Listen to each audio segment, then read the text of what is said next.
తూర్పు గోదావరి జిల్లా గోపాలపురం దేవరపల్లి కాకర్ల కళ్యాణ మండపంలో గోపాలపురం జనసేన ఇన్ఛార్జ్ దొడ్డికర్ల సువర్ణరాజు ఆధ్వర్యంలో జనసేన పార్టీ ఆత్మీయ సన్మాన మహోత్సవ కార్యక్రమం నిర్వహించారు కూటమి నాయకులు. ఈ కార్యక్రమంలో ముఖ్య అతిథిగా పాల్గొన్నారు పర్యాటక శాఖ మంత్రి కందుల దుర్గేష్.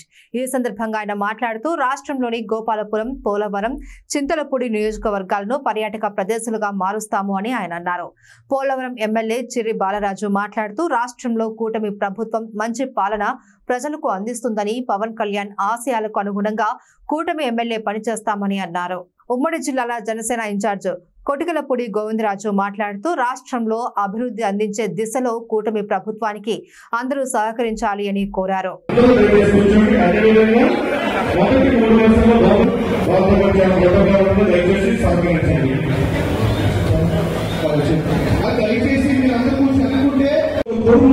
పరిపాలనకి శరమగీతం పాడినటువంటి సందర్భాన్ని మీ అందరికీ గుర్తు చేస్తా ఉన్నాను.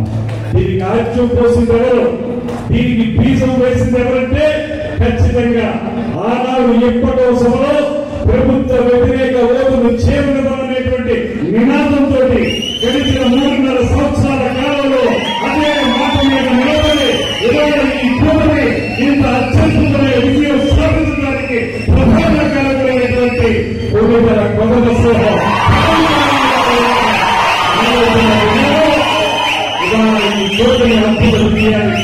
ఎంతో ఉపయోగపడింది.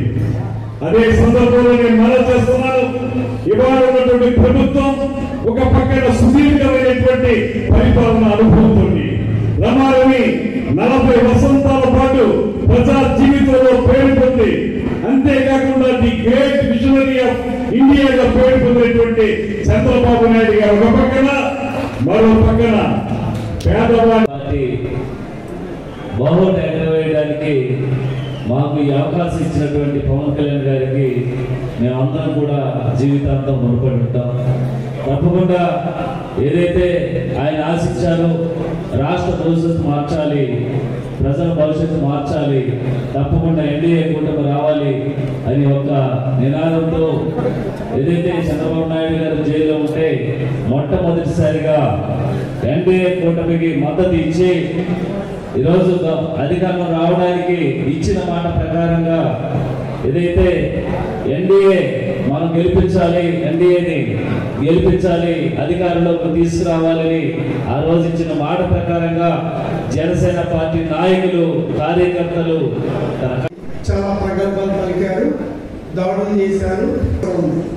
అప్పుడు హోంమంత్రి గారిని చట్టపోయాను, కానీ కుదరలేదు అని కేసు పెట్టారు. సో ఇలాంటి ఎన్నో దాటుకుని ఎన్నికలు ఎదుర్కోవడం. అయితే ఈ విజయంలో కీలకం ఏంటంటే ఎప్పుడు కూడా రాజకీయ చరిత్రలో పెద్దలు ఇక్కడ ఉన్న వేదిక మీద మీరందరికీ నాకంటే బాగా తెలుసు, ఎప్పుడు కూడా ఎన్నికల్ని ఒక ఏక పార్టీగా ఎదుర్కోవడం వేరు, ఇంకొక పార్టీతో కలిసి పొత్తు పెట్టుకోవడం వేరు. అయితే ఇక్కడ వచ్చేసరికి రెండో పార్టీ కూడా కాదు, 3 పార్టీల కూటమి కలయిక.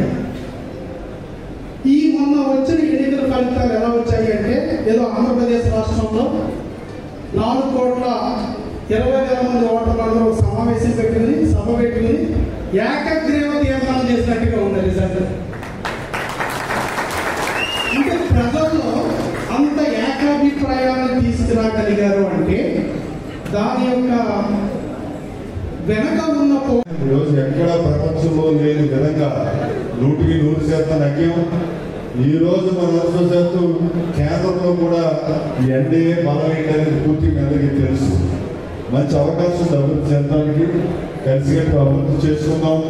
మరొకసారి నూతనంగా అయినటువంటి అందరూ నూతన ఎమ్మెల్యే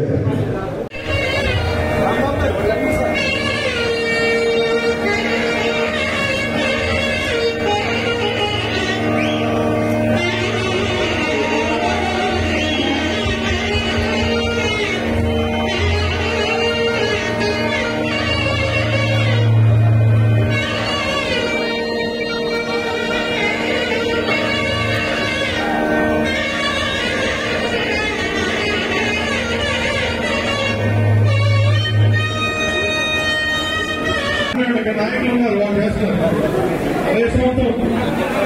సౌండ్